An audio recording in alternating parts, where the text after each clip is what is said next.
Hello everyone, Assalamu alaikum. How are you all? I hope you are well. Welcome back to my channel in this new video. Today's video, how to recolor of a layer in Photopea software. So get ready started. At first, open your Photopea. Now you can see, then you show the picture and the Photopea homepage. Now we show that recolor a layer. Now you can see, then I going to top window main option, then click. Now click from layer option. Now you can see, then I show the layer function option, then select from new layer option. Now click.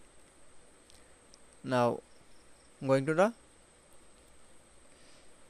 color hand option, then we select from NSO's color. Now click from OK. Now keyboard press from Alter backspace. That it's. Now you can see, then again going to the color main option, then select from NSO's color. Now click for OK. Now keyboard press from Alter backspace. That it's.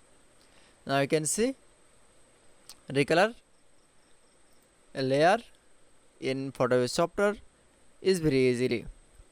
I hope to enjoy the video. Please like, comment, share and subscribe my channel. Thanks for watching.